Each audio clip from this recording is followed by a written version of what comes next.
به این ویدیو جذاب ما تو این ویدیو اومدیم مود ماشین دایمنتی و یه خونه خیلی باحال دایمنتی رو بهتون نشون بدیم. ما این دره رو اینجوریش کردیم. خب ما این CD رو برداریم. خب نگاه کنین این خونه هست که خیلی داخلش قشنگه. الان کل جاهاشو بهتون نشون میدیم همینجوری. خب این یکی از اتاقاش بود. اینجا آشپزخونن.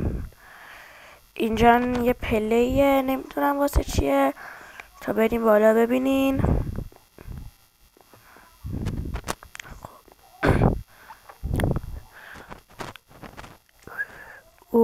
خب اینجا که هیچی، یه پله بود. خب بچه ها حالا بریم اینجا. اینجا هم یه اتاق دیگرش هست. خب 3 تا اتاق، این یکی، اینم 2 تا، با اینم آخریش که میشه 3 تا. خب حالا میریم طبقه بالا و بعد که طبقه بالا رو بهتون نشون دادیم میریم زیرزمینی. طبقه بالا اینجا اتاقشه، اینجا هم اتاق، اینم اتاق طبقه بالا، اینجا هم درست اتاقه. خب حالا بریم اینجا رو دیگه نمیدونم حالا چیه. اینم اتاق فکر کنم، آره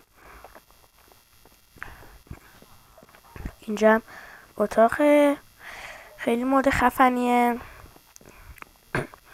اینجا هم الان بریم طبقه بالایی. اینجا طبقه آخری که اینجا یه اتاق هست و اینم بالکن این طبقه. الان نگاه کنین چقدر باحاله، خیلی خونه های دیگه هستن اینجا. خب درم از این اتاق. خب اینجا هم دیگه پذیراییشه حال این طبقه. اینجا هم یه اتاقه. خب الان ما بریم سوار این بشیم.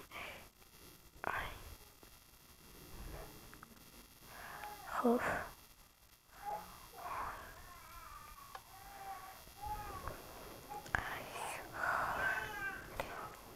نگاه کنید. خب حالا بریم زیرزمینی اینجا رو بهتون نشون بدیم. خب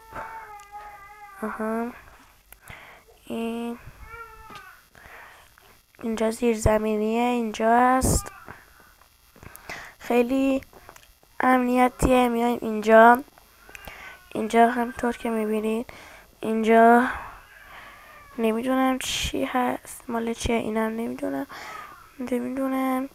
خب اینجا یه اتاق خیلی باحالیه. اینجاها دایموند، امرالد، خیلی باحاله. اینجا هم یه اتاقیه.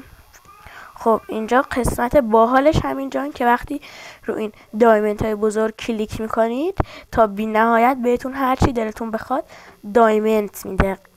نگاه کنین. خب اینجا هم ماشین دایمنتی ماست. خب بریم طبقه بالا. اینجا نگاه کنید واسه امنیت بیشتر ما اینجا رو با دایموند پوشوندیم، ولی الان بکنیمش بریم از اینجا بیرون ببینید اینجا.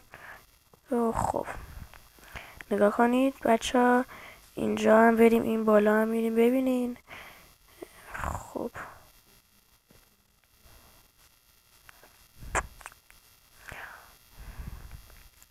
نگاه کنید مود خیلی خفنیه. اینجا هم همون خونه ما بود. حالا بریم جلو. خب اینجا هم ویلیجرایه و اینجا هم آیرنگاله. الان واسه تون یه ماشینی رو تست بکنیم ببینین چقدر خفنه این مود. خب بسین نگاه کنین ماشین دایمنتی. اینجا الان هر جایی که دلتون بخواد میتونین برین. نگاه کنین این گاراژ، اینا هم بقیه خونه ها هستن. خب ما برگردیم ماشین رو پارک کنیم همونجا. خب خب بچه ها لایک یادتون نره، لطفا لایک کنین، سابسکرایب هم کنید. ممنونم ازتون بچه ها.